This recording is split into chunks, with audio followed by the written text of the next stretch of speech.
ভিডিওতে আমি দেখিয়েছিলাম কিভাবে মাইক্রোসফট এক্সেল মাইক্রোসফট ওয়ার্ডের ওয়ার্ক পেজকে কিভাবে আমরা পাসওয়ার্ড দিয়ে লক করতে পারি, কিন্তু আজকের ভিডিওতে আমি দেখাবো কিভাবে ফোল্ডারকে মাইক্রোসফট ওয়ার্ড অথবা মাইক্রোসফট এক্সেলের ফোল্ডারকে আমরা কিভাবে লক করতে পারি, কিভাবে পাসওয়ার্ডের মাধ্যমে আনলক করতে পারি। তো ভিডিওটির মূল পর্ব শুরু করার আগে আপনি যদি আমার পেজটি ফলো করে না থাকেন তাহলে অবশ্যই ফলো করুন, আর যদি ভিডিওটি দেখে ভালো লাগে তাহলে অবশ্যই কমেন্টসে জানিয়ে দিবেন এবং শেয়ার করতে ভুলবেন না। ফোল্ডারকে আমরা কিভাবে লক আনলক করতে পারি, তো সেই কাজটি করার জন্য প্রথমে যে কোনো একটি পেজ ওপেন করতে হবে। মাইক্রোসফট এক্সেল অথবা মাইক্রোসফট ওয়ার্ডের পেজকে ওপেন করতে হবে। আমি এখানে মাইক্রোসফট ওয়ার্ডের একটি পেজ ওপেন করতেছি। তো এই যে একটা পেজ আমি ওপেন করলাম, করার পরে আমার এখানে পাসওয়ার্ড দেওয়া আছে। দেখেন, এরকম আপনার কোনো গুরুত্বপূর্ণ ফাইল থাকতে পারে, সেই ফোল্ডার কিভাবে আমরা পাসওয়ার্ড দিয়ে লক করতে পারি, পাসওয়ার্ড দিয়ে আনলক করতে পারি। অনেক সুবিধা কিন্তু এটা করলে আপনার পেজকে প্রোটেক্ট করা হয়ে গেল। যে কোনো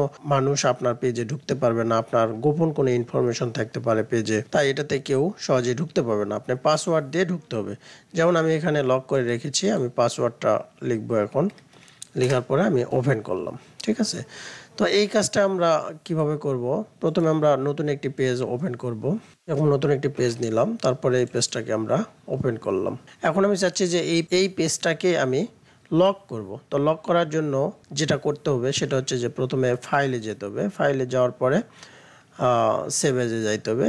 সেভ এজে গিয়ে ব্রাউজ করতে হবে। ব্রাউজ করার পরে এরকম একটি সেভ এজ ইন্টারফেস আসবে, বক্স আসবে। সেখানে আপনার ঠিক নিচের দিকে দেখবেন যে টুলস নামে একটি অপশন আছে, সেখানে ক্লিক করব। করার পরে জেনারেল অপশনে যাব।